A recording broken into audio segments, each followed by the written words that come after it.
لله نحمده ونستعينه ونستغفره ونؤمن به ونتوكل عليه ونعوذ بالله من شرور أنفسنا ومن سيئات أعمالنا من يهده الله فلا مضل له ومن يضلل فلا هادي له ونشهد أن لا إله إلا الله وحده لا شريك له ونشهد أن سيدنا وسندنا ونبينا ومولانا محمدا عبده ورسوله أما بعد فأعوذ بالله من الشيطان الرجيم بسم الله الرحمن الرحيم يا أيها الذين آمنوا اتقوا الله ولتنظر نفس ما قدمت لغد واتقوا الله إن الله خبير بما تعملون صدق الله العظيم. معزز سامعین کرام، عزیز ساتھیوں، بزرگوں اور دوستوں، اللہ تعالیٰ نے انسان کو دنیا میں بھیجا ہے، ایک خاص مقصد کے لیے بھیجا ہے. انسان کو دنیا میں بھیجا ہے اللہ تعالیٰ کی عبادت کے لیے، اطاعت کے لیے، فرما برداری کے لیے، یہاں رہتے ہوئے آخرت کی تیاری کے لیے. قرآن کریم کی جو آیت میں نے تلاوت کی ہے، اللہ تعالیٰ ارشاد فرماتے ہیں کہ اے ایمان والو، اللہ سے ڈرو اور چاہیے کہ ہر شخص دیکھے کہ اس نے کل کے لیے کیا بھیجا ہے، آخرت کے لیے اس نے کیا تیاری کی. اور اللہ سے ڈرو، اللہ تعالیٰ تمہارے سارے اعمال سے خوب واقف ہے، اچھی طرح باخبر ہے. تو یہ آیت ہے. اس آیت میں اللہ تعالیٰ ارشاد فرماتے ہیں، اللہ سے ڈرنے کا حکم دیتے ہیں اور یہ کہتے ہیں کہ یہاں رہتے ہوئے آخرت کی تیاری کرو. اسی طرح قرآن کریم کی ایک دوسری آیت ہے.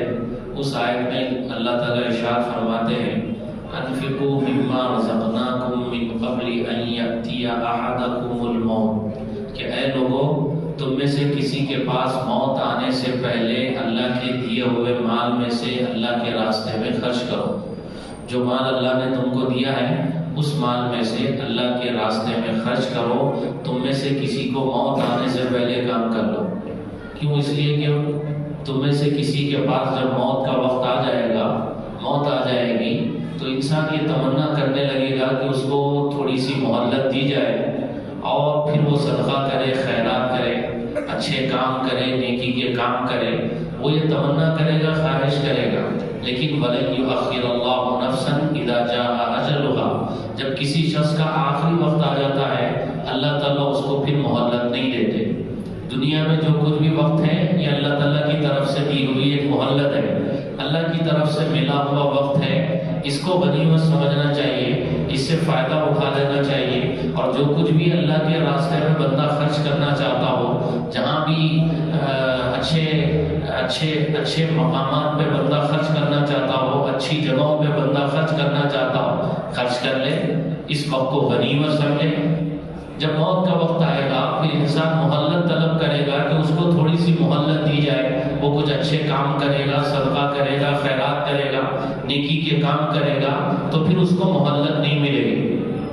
اسی طرح ایک تیسری آیت میں اللہ تعالیٰ ارشاد فرماتے ہیں، والذین کفروا لہم نار جہنم، جو لوگ کافر ہیں ان کے لیے جہنم کی آگ ہے، جہنم کی آگ میں ان کو رہنا.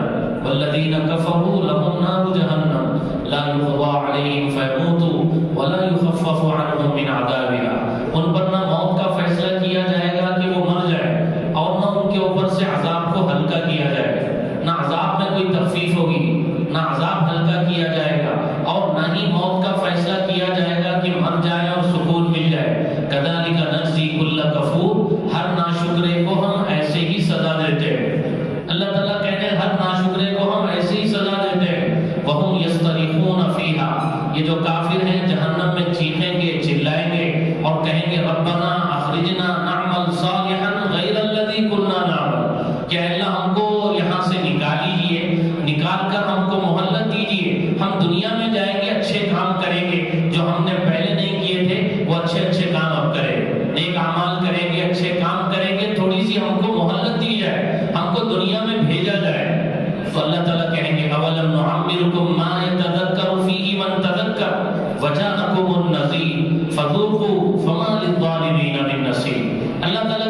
کیا ہم نے تم کو اتنی عمر نہیں دی تھی جس میں اگر کوئی نصیحت حاصل کرنا چاہتا تو نصیحت حاصل کر سکتا؟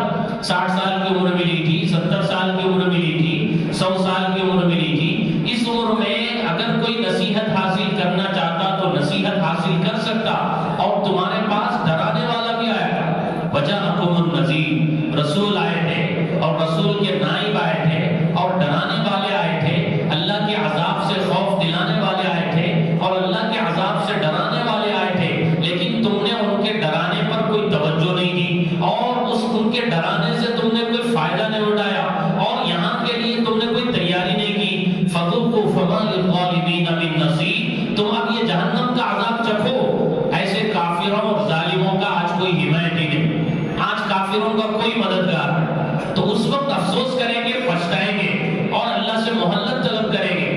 دنیا میں ہم کو بھیج دیا جائے، دنیا میں جائیں گے، کچھ اچھے کام کریں گے، صدقہ خیرات کریں گے، لیکن مہلت نہیں ملے گی۔ تو یہ جو زندگی ہے میرے دوستوں بہت قیمتی ہے، جس کسی کو جو بھی زندگی ملی ہوئی ہے یہ بہت قیمتی ہے۔ اس زندگی کو قیمتی سے قیمتی بنانے کی فکر اور کوشش کرنی چاہیے۔ زندگی قیمتی بنے گی، اللہ اس کے رسول کی مرضیات پہ چلیں گے تو زندگی قیمتی بنے گی، اللہ اس کے رسول کی اطاعت کریں گے تب جا کے زندگی ہماری قیمتی بنے۔ اس زندگی کو قیمتی بنانا ہے۔ اللہ کے نبی نے ارشاد فرمایا کہ سمجھدار تو وہ ہے جو اپنا محاسبہ کرے، سمجھدار تو وہ ہے جو اپنی حقیقت کو پہچانے اور موت سے پہلے موت کی تیاری کرے۔ یہ سمجھدار ہے، اپنی زندگی کی حقیقت کو پہچانے، موت سے پہلے موت کی تیاری کرے، ایسا بندہ اور ایسی بندی سمجھدار ہے۔ اور اللہ کے نبی نے ارشاد فرمایا دیکھو 5 چیزوں سے پہلے غنیمت جان لو، اغتنموا خمسا قبل خمس، 5 چیزوں سے پہلے غنیمت جان لو۔ آپ نے ارشاد فرمایا اپنی زندگی کو موت سے پہلے غنیمت جان۔ زندگی جو ملی ہوئی ہے پتہ نہیں کب موت کا فرشتہ آیا، تو موت کے آنے سے پہلے، زندگی ختم ہونے سے پہلے، زندگی کا چراغ بجھنے سے پہلے جو کچھ بھی وقت ہے وہ بہت غنیمت ہے، اس میں جو کچھ بھی کرنا ہے ہم کر سکتے ہیں۔ مرنے کے بعد بندہ ایک تسبیح پڑھنا چاہے گا نہیں پڑھ سکے گا، 2 رکعت نماز پڑھنے کے لیے ترسے گا لیکن نہیں پڑھ سکے گا، کوئی اچھا کام کرنا چاہے گا نہیں کر سکے گا۔ جو بھی مہلت ہے اس زندگی میں، دنیا میں اللہ نے دے دی ہے، یہ جو کچھ بھی وقت ملا ہوا ہے اس وقت کو غنیمت سمجھنا ہے اور اللہ کی عبادت میں، اطاعت میں لگانا ہے، اچھے کاموں میں لگانا ہے، اللہ کی فرمانبرداری میں لگانا ہے، فرائض کو ادا کرنے میں، واجبات کو ادا کرنے میں لگانا ہے، نافرمانیوں اور گناہوں سے اپنے آپ کو بچانے میں لگانا ہے، اور زندگی کو موت سے پہلے غنیمت سمجھنا ہے۔ اور آپ نے ارشاد فرمایا جوانی کو بڑھاپے سے پہلے غنیمت سمجھ لو۔ آدمی بوڑھا ہو جائے تو بہت سے عوارض کا شکار ہو جائے گا، بہت سی بیماریوں میں مبتلا ہو جائے گا، بہت سی کمزوریوں میں مبتلا ہو جائے گا، کمزور ہو جائے گا۔ وہ مجاہدہ کرنا چاہے، عبادت کرنا چاہے، خوب محنت کرنا چاہے دین کی تو نہیں کر سکے گا۔ تو جو جوانی ہے، اللہ نے جوانی دی ہے، طاقت دی ہے، قوت دی ہے، اللہ کے نبی کہتے ہیں کہ اس جوانی کو بڑھاپے سے پہلے غنیمت سمجھ لو۔ کتنے ایسے نوجوان ہیں جو بڑھاپا دیکھ نہیں سکے، جوانی ہی میں رخصت ہو گئے، اور کتنے ایسے ہیں جن کو زندگی اللہ رب العزت نے دی تھی اس سے انہوں نے فائدہ اٹھایا، اور کتنے ایسے ہیں جنہوں نے فائدہ نہیں اٹھایا۔ تو یہ جو جوانی ہے، اس جوانی کو بڑھاپے سے پہلے غنیمت سمجھنا ہے۔ اور اللہ کے نبی کہتے ہیں کہ جو مالداری اللہ نے کسی کو دی ہے تو اس مالداری کو فقیری سے پہلے غنیمت سمجھ لو، مالداری کو فقیری سے پہلے غنیمت سمجھ لو، اس کو اللہ کی عبادت میں لگاؤ، اطاعت میں لگاؤ، اللہ کا دیا ہوا مال اللہ کے راستوں میں خرچ کرو اور آخرت کے بینک میں جمع کرو اور وہاں کے لیے تیاری کرو۔ اور مشغولیت سے پہلے فرصت کے جو لمحات ہیں اس کو غنیمت جان۔ آدمی جب مشغول ہو جاتا ہے، مصروف ہو جاتا ہے، اس کے اوپر ذمہ داریوں کا ایک بوجھ آ جاتا ہے تو بہت سی چیزیں کرنا چاہتا ہے لیکن نہیں کر پاتا ہے۔ تو مشغول ہونے سے پہلے، مصروف ہونے سے پہلے جو فرصت کے لمحات ہیں، فراغت کے لمحات ہیں، اس کو غنیمت سمجھنا چاہیے۔ جو خالی وقت ہے وہ اللہ کی عبادت میں لگے، وہ اللہ کی اطاعت میں لگے، وہ نمازوں کے پڑھنے میں لگے، اور وہ اللہ کی فرمانبرداری میں لگے، یہ کوشش ہونی چاہیے۔ تو یہ جو فرصت کے لمحات ہیں، مشغول ہونے سے پہلے، یہ جو فراغت کے لمحات ہیں، مشغولیت سے پہلے ان کو جو ہے اللہ کی عبادت میں، اطاعت میں لگانا چاہیے۔ تو یہ سمجھداری ہے۔ تو یہ جو زندگی ہے بہت قیمتی ہے، یہ جو وقت ہے بہت قیمتی ہے۔ ان الوقت جو وقت ہے یہ تلوار کے وارث ہے، اگر ہم اس کو استعمال نہیں کریں گے تو یہ ہم کو استعمال کر لے، ہم اس کو استعمال نہیں کر لیں گے تو یہ ہم کو استعمال کر لے گا۔ وقت کسی کا انتظار نہیں کرے گا، وہ تو بس گزر رہا ہے۔ دیکھتے دیکھتے بچپنا گیا ہمارا، اور دیکھتے دیکھتے کوئی جوان ہے کوئی بوڑھا ہے، زندگی ہماری یہاں تک آ گئی۔ تو وقت کسی کا انتظار نہیں کرتا، وقت کسی کا انتظار نہیں کرتا۔ جو سمجھدار ہے وہ لوگ اس وقت کو اللہ کی عبادت اطاعت میں لگا دیتے ہیں، وہ تلاوت میں لگا دیتے ہیں، دعاؤں میں لگا دیتے ہیں، اور اللہ کے سامنے رونے گر گرانے میں لگا دیتے ہیں، تسبیحات میں لگا دیتے ہیں، اور مخلوق کی خدمت میں لگا دیتے ہیں۔ جو کچھ بھی وقت ہے اس کا صحیح استعمال کر لیتے ہیں۔ وقت کسی کا انتظار نہیں کرتا، اور وقت الوقت اسمن من الذهب والفضة کہا گیا کہ وقت تو سونے چاندی سے بھی زیادہ قیمتی ہے، بلکہ اس وقت دنیا میں جو سب سے زیادہ قیمتی چیزیں ہیں ان سے بھی زیادہ قیمتی اگر کوئی چیز ہے تو وہ وقت ہے، لیکن ہم اس کو ایسے ہی گنوا رہے ہیں۔ وقت کا ہم صحیح استعمال نہیں کرتے ہیں، وقت کی ہمارے پاس قدر نہیں ہے۔ اور جو قومیں اور جو ملک اپنے وقت کی قدر کرتا ہے، جس ملک کے لوگ وقت کی قدر کرتے ہیں، وہ کہاں سے کہاں پہنچ رہے ہیں، کہاں سے کہاں پہنچ رہے ہیں۔ تجارت میں، کاروبار میں، بزنس میں دیکھیے، ہم اپنے اوقات کو یوں ہی ضائع کرتے ہیں، اپنے اوقات کو یوں ہی برباد کرتے ہیں۔ گپے بازی میں، بیکار قسم کی باتوں میں، فضول باتوں میں ہمارا اپنا وقت خرچ ہوتا ہے، ضائع ہوتا ہے، برباد ہوتا ہے، اور ہم کہاں سے کہاں جا رہے ہیں، تنزلی کا شکار ہو رہے ہیں۔ دوسری قومیں ترقی کر رہی ہیں اور ہم پیچھے کے پیچھے ہوتے چلے جا رہے ہیں۔ وقت میرے دوستوں بہت قیمتی ہے، بہت زیادہ قیمتی ہے۔ یہ جو وقت ہے اس کا صحیح استعمال کرنا چاہیے۔ یہ جو مہینہ چل رہا ہے، دسمبر کا مہینہ چل رہا ہے، آج اس کی 31 تاریخ ہے، یہ دیکھتے دیکھتے یہ مہینہ ختم ہو جائے گا، یہ جو تھوڑا سا وقت باقی ہے ختم ہو جائے گا، اور یہ وقت جیسے ہی ختم ہوگا اس کے بعد میں کتنے لوگ ایسے ہیں جو یہود و نصارہ کی تقلید میں دوسروں کا دیکھا دیکھی نیا سال مناتے ہیں، ایک دوسرے کو نئے سال کی مبارکبادیاں دیتے ہیں، اور کیک کاٹے جاتے ہیں، اور گاڑیاں گھمائی جا رہی ہیں، گاڑیاں اچھالی جا رہی ہیں، جس کی وجہ سے کتنے ایسے ہیں جو اپنے ہاتھ پیر توڑ لیتے ہیں، کتنے ایسے ہیں جو موت کا شکار ہو جاتے ہیں۔ بہت سے اخبارات میں ایسے پڑھنے کو ملتا ہے، دیگر ممالک میں، دوسرے ملکوں میں آتش بازی ہو رہی ہے، پٹاخے پھوڑے جا رہے ہیں، کئی لوگ زخمی ہو رہے ہیں، ہوائی فائرنگیں ہو رہی ہیں، جس کی وجہ سے کئی لوگ زخمی ہو رہے ہیں، اور گاڑیاں اچھالنے میں، گاڑیاں بھگانے میں کتنے ایسے لوگ ہیں جو زخمی ہوتے ہیں، اپنے ہاتھ پیر سے محروم ہو جاتے ہیں، اور کتنے ایسے ہیں جو موت کا شکار ہو جاتے ہیں۔ یہ کون سی تہذیب ہے؟ یہ کون سا کلچر ہے؟ ہم مسلمان ہیں، کلمہ پڑھنے والے ہیں، ہمارے نبی نے ہم کو جو تہذیب دی ہے، ہمارے نبی نے جو ہم کو کلچر دیا ہے، اس سے بہتر کوئی کلچر نہیں، اس سے بہتر کوئی تہذیب نہیں، لیکن پتہ نہیں ہم کو کیا ہو گیا ہے۔ جن کو تہذیب نام کی کسی چیز کا پتہ ہی نہیں، ان کی تہذیب کو گلے سے لگاتے ہیں۔ جن کو استنجا کرنا نہیں آتا، اس کا صحیح طریقہ ان کی تہذیب میں نہیں، ان کی تعلیم میں نہیں، ان کے ہم پیچھے بھاگ رہے ہیں، دیوانوں کی طرح، پاگلوں کی طرح۔ اور وہ جو کریں گے ہم کرنے کو تیار۔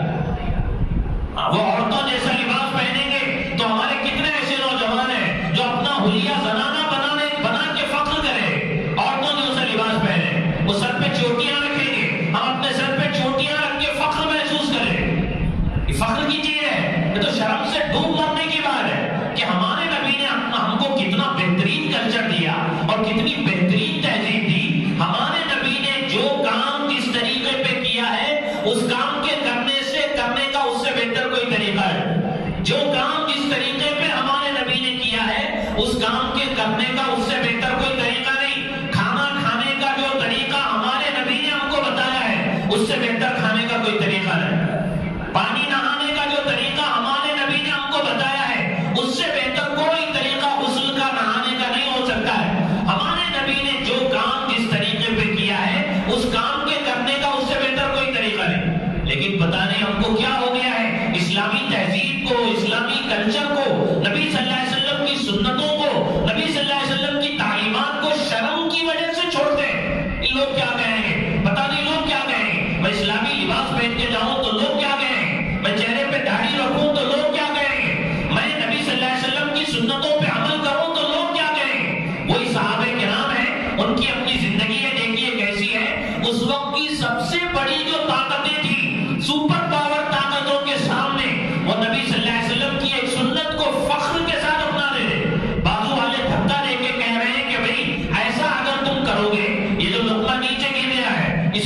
سنت حبیبی لہؤلاء الحمقاء، کیا میں ان بیوقوفوں کے خاطر میرے نبی کی سنت کو چھوڑ دوں؟ میں میرے نبی کی سنت کو نہیں چھوڑ سکتا، چاہے لوگ کچھ بھی کہیں، میں تو فخر سے اس پہ عمل کروں۔ یہ صحابہ کرام کا طریقہ تھا، یہ صحابہ کرام کا عمل تھا کہ نبی کی جو سنت ہے اس سنت کو فخر سے اپنانے دے، سنت کو سنت سمجھ کے فخر کے ساتھ کہ یہ میرے نبی کی سنت ہے، میں پورے فخر کے ساتھ سینہ ٹھوک کے اس پر عمل کروں گا، چاہے دنیا والے کچھ بھی کہیں، مجھے ان سے کیا لینا دینا۔ حضرت سلمان فارسی رضی اللہ تعالیٰ عنہ کے پاس ایک کافر آتا ہے اور مذاق اڑاتے ہوئے یہ کہتا ہے کہ بھائی تمہارے نبی بھی بڑے عجیب ہیں، تم کو چھوٹی چھوٹی چیزیں سکھاتے ہیں، یہاں تک کہ استنجے کا طریقہ بتاتے ہیں۔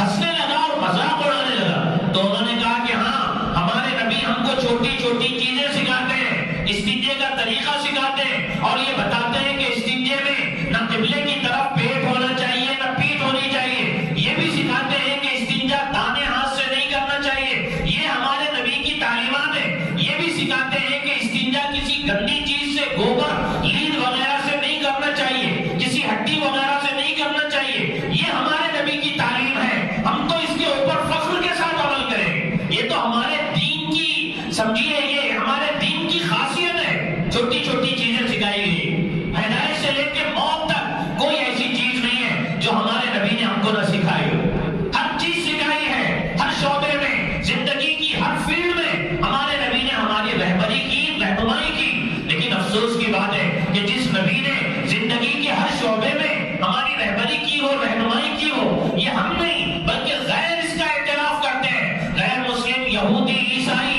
یہ اس کا اعتراف کرتے ہیں کہ ان کے نبی نے زندگی کے ہر شعبے میں ان کی رہبری فرمائی ہے، رہنمائی فرمائی ہے۔ اگر کوئی چاہے پیدائش سے لے کے موت تک ان کے نبی کے طریقے کے مطابق زندگی گزارے تو اس کو ہدایات ملے گی ان کے نبی کی، اس کو تعلیمات ملے گی ان کے نبی کی۔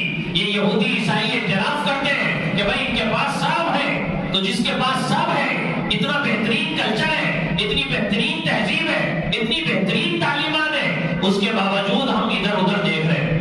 جس کو استنجے کا طریقہ نہیں آتا ان کی تہذیب کو ہم اپنانا چاہتے ہیں، ان کی تہذیب پہ ہم فخر کر رہے ہیں، ان کی تعلیمات کو ہم اپنانا چاہتے ہیں، ان کی تعلیمات پہ ہم فخر کر رہے ہیں، یہاں تک کہ اچھے خاصے سمجھدار سر پہ چوٹی رکھ کے فخر کے ساتھ گھوم رہے اور پھر رہے ہیں، کانوں میں بالی رکھ کے فخر کے ساتھ گھوم رہے اور پھر رہے ہیں، اور سر کے اوپر بالوں میں ٹائی لگا کے پورے فخر کے ساتھ پھر رہے اور گھوم رہے ہیں، یہاں تک کہ پھٹے پینٹ پہن کے، پھٹا لباس پہن کے فخر کر رہے ہیں۔ ہماری عقل پتہ نہیں میرے دوستوں کہاں چلی گئی؟ ہمارے نبی نے کیسی کیسی چھوٹی چھوٹی چیزیں سکھائی اور بتائی، سمجھدار قسم کے لوگ ہیں، پھٹا لباس پہن کے اس کے اوپر فخر کر رہے ہیں، لیکن ان سے وہی یہ کہا جاتا ہے کہ بھائی دیکھو نبی کی تعلیمات کو اپناؤ، نبی کی سیرت کو اپناؤ، ان کی سنتوں کو اپناؤ، تو شرم آتی ہے ان کو، یہ کہتے ہیں کہ بھائی لوگ کیا سمجھیں گے، لوگ کیا سمجھیں گے، میں ایسا لباس پہن لوں تو لوگ کیا سمجھیں گے، میں ایسا سنت پہ عمل کروں تو لوگ کیا سمجھیں گے۔ بھائی لوگوں سے ہم کو کچھ لینا دینا نہیں ہے، ہم کو جو بھی لینا ہے اللہ اس کے رسول سے لینا ہے، ہم کو لوگوں سے کچھ لینا دینا نہیں۔ لوگوں سے ڈرنے والا آخرت کی زندگی میں کبھی کامیاب نہیں ہوتا۔ تو یہ میرے دوستو نئے سال کے عنوان پہ جو خرافات ہو رہی ہیں، اسلام سے اس کا کوئی تعلق نہیں ہے، یہ میں اس مجمع میں اس وجہ سے بھی بیان کر رہا ہوں کہ ہماری ذمہ داری ہے، ہمارے گھر کے بچے، ہماری گھر کی بچیاں نئے سال کے عنوان پہ سارے خرافات میں شریک ہو رہی ہیں۔ بھائی عیسائی اگر سال مناتا ہے، یہودی اگر نیا سال مناتا ہے، اس کا اپنا یہ نیا سال ہو سکتا ہے، وہ جو کرتا ہے کرنے دے، وہ شراب پیے، وہ ننگا ناچے، وہ جو چاہے کرے، لیکن ہم تو مسلمان ہیں، نبی کا کلمہ پڑھنے والے ہیں، اسلام کی تعلیمات ہمارے پاس ہے، زندگی کے ہر شعبے میں ہمارے نبی نے ہماری رہبری فرمائی ہے، تو ہم کیوں یہ کام کریں؟ ماں باپ کی یہ ذمہ داری بنتی ہے کہ بچوں کو روکے، ایک گاڑی چلا رہے ہیں، اچھال رہے ہیں، گھما رہے ہیں، بچے گر کے ہاتھ اور پیر توڑ رہے ہیں، اور عجیب و غریب قسم کی خبریں پیپروں میں چھپ رہی ہیں۔ کل کے دن آپ دیکھ لیجئے کیسی کیسی خبریں چھپتی ہیں، افسوس ہوتا ہے اس وقت جب نام پڑے جاتے ہیں مسلمانوں کے کہ گرنے والا مسلمان ہے، یہ مرنے والا مسلمان ہے، یہ چلنے والا مسلمان ہے، دل ٹوٹتا ہے اور افسوس ہوتا ہے کہ بھئی کیا ہوا نوجوانوں، یہ کیا کر رہے ہیں؟ ایسی ایسی حرکتیں کر رہے ہیں کہ اپنی ان حرکتوں سے ہم اللہ کے عذاب کو دعوت دے رہے ہیں، دوسری قوموں کو کوستے ہیں، یہودیوں کو برا بھلا کہتے ہیں، حکومتوں کو برا بھلا کہتے ہیں۔ میرے دوستوں یہ جو تباہی ہماری بربادی جو بھی ہے وہ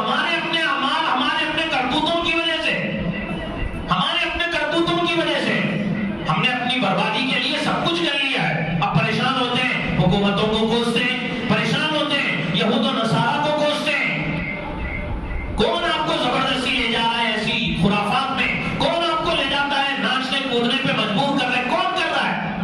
ہم ہی کر رہے ہیں اور دوسروں کو کوستے ہیں۔ یہ ماں باپ کی ذمہ داری ہے، چونکہ جب کوئی بے حیائی کھلے عام ہونے لگے، ناچ گانا کھلے عام ہونے لگے، مرد اور عورتوں کا اختلاط کھلے عام ہونے لگے اور کھلم کھلا اللہ کی نافرمانی ہونے لگے، تو پھر اللہ کے عذاب کے آنے میں کوئی دیری نہیں۔